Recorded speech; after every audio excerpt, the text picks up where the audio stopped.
Nous allons maintenant parler du routeur dans Symfony. C'est un élément important dans Symfony. Le routeur fait le lien entre l'URL de l'utilisateur et le contrôleur qui sera utilisé. Par exemple, dans notre schéma, nous allons utiliser plusieurs routes ou plusieurs URL. Imaginons notre utilisateur utilise l'URL /hello. C'est un contrôleur spécifique qui va être utilisé, illustré ici par un carré tout vert.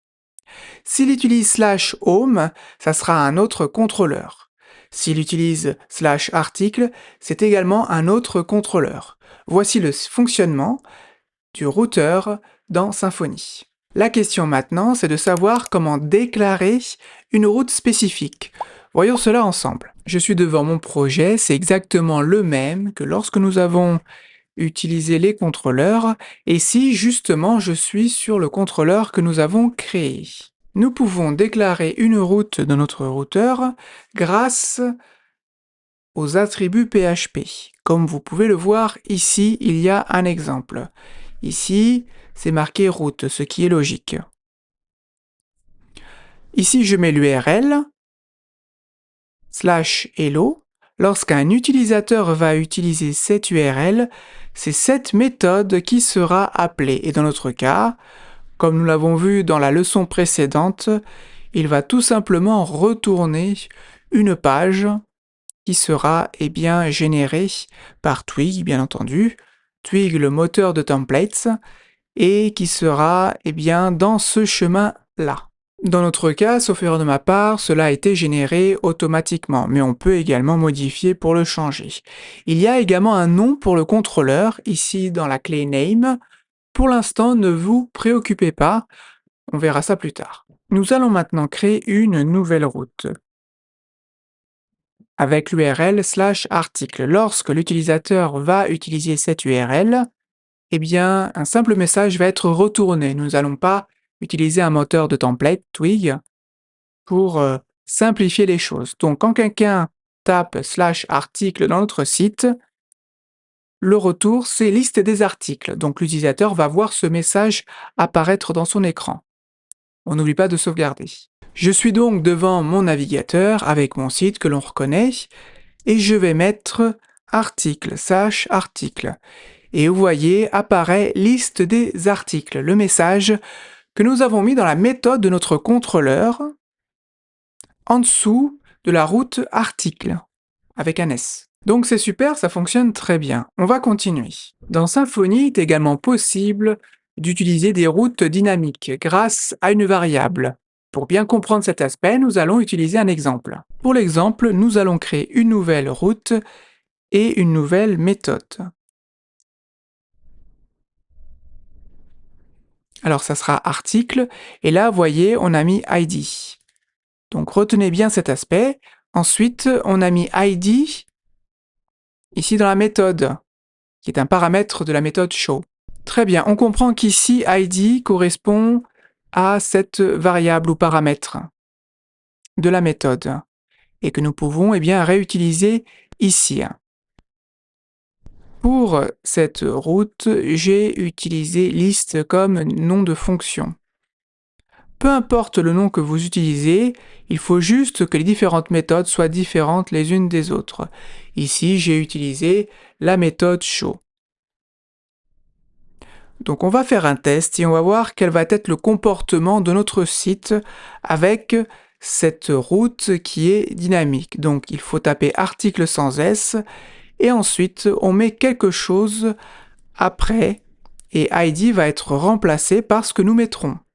Voyons un exemple, n'oublions pas de sauvegarder, et voyons un exemple pour bien comprendre.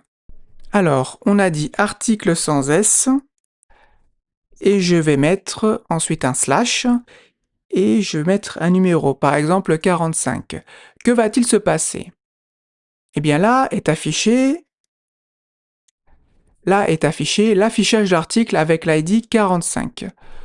Donc je vais augmenter pour bien voir, ok, ça correspond à quoi? Si je retourne à mon éditeur de code, on voit bien que ça correspond à ce qui est marqué ici. Mais à la place d'ID, il y a le numéro que nous avons mis après le deuxième slash. Et cela nous prouve qu'il y a une relation entre ce ID-là et celui-ci, c'est pour ça qu'ils portent le même nom. Et ainsi, ce paramètre, cette variable, peut être utilisée dans notre contrôleur. Et ici, on a tout simplement affiché le contenu de ce paramètre. Donc je retourne à mon navigateur et je vais mettre par exemple 58 et ça fonctionne aussi. Ici, ID est bien remplacé par 58. Je vais mettre autre chose, je vais mettre un mot, par exemple chat. J'appuie sur Entrée et là j'ai un message d'erreur. Alors, on va comprendre pourquoi. Tout simplement, ici, j'ai mis un int, donc le ID ne peut pas être une chaîne de caractères, mais forcément un nombre. C'est pour cela qu'il y a une erreur. Si ici je change et je mets string, je sauvegarde et je réactualise, ça va fonctionner. Vous voyez, il y a chat dans ma page. Est-il possible d'avoir la liste de toutes les routes qui sont disponibles dans notre application Symfony? Oui, c'est possible. Il faut utiliser une commande que nous allons taper juste après.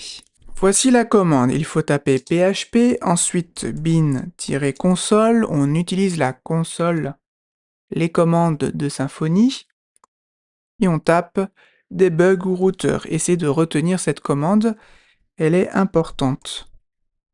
Et là, on a toutes les routes. On a celle-ci, que l'on connaît bien puisque c'est nous qui avons créé ces routes-là. Et puis il y a d'autres routes qui ont été générées directement par Symfony, comme vous pouvez le constater. C'est tout à fait normal. Maintenant, comment insérer ces routes personnalisées que nous avons créées nous-mêmes dans un template Twig? Voyons cela ensemble. Alors, on va utiliser ce template puisqu'il est prêt, donc on va l'ouvrir. Et ici, à la fin, je vais insérer une nouvelle ligne avec notre URL, ou en tout cas l'URL correspondant aux articles individuels. Vous savez, avec l'ID. Alors c'est parti. Donc là, on utilise PAF. On met quelque chose, ensuite on met ID qui est un objet, et on met le numéro. On sauvegarde. À quoi correspond app-article-show? On retourne dans notre contrôleur et on voit ici app-article-show. Donc, ce que nous mettons ici entre parenthèses, après la fonction paf, c'est le nom de notre route en fait que nous avons mis ici. Si nous voulions utiliser celle-ci, on aurait mis app, article avec un S. Si on voulait utiliser celle-là, bon, ce n'est pas logique, hein, puisque justement, on est dans cette route, mais si on voulait, on utilise app-hello. Maintenant, je retourne à hello. Donc, je vais taper directement hello. Et on voit ici, eh bien, notre première page que nous avons créée avec la création du premier contrôleur. Et vous voyez, il y a ça en plus, lire l'article 10, qui correspond à ce que nous avons mis ici. Vous voyez, lire l'article 10. J'appuie, et là je tombe directement sur l'article 10, en quelque sorte, avec l'ID 10. Donc on voit bien que tout ceci fonctionne. Et que cette façon que l'on va créer eh bien, des routes, ou en tout cas un lien, dans notre template, en utilisant le routeur de Symfony. Maintenant, si je retourne ici, on va eh bien, utiliser cette fonctionnalité de notre navigateur, on va utiliser l'inspecteur, et on va retourner en arrière. On va voir quelque chose de très intéressant. On va ici pointer sur lire l'article 10, et on voit bien que le système de Symfony transforme bien, et c'est plutôt Twig, hein, transforme bien ce que nous avons mis en un lien tout à fait normal, compréhensible par un navigateur. Vous voyez ici, il a vraiment changé les choses, mais c'est normal puisqu'on a mis la bonne méthode pour Twig. Dans cet exemple, j'ai utilisé ID, mais s'il n'y a pas de paramètre dynamique, il suffit juste d'enlever cette partie-là et de mettre simplement le nom de la route et ça fonctionne. Dans ce cas-là. Dans la prochaine leçon, nous allons approfondir l'utilisation de Twig.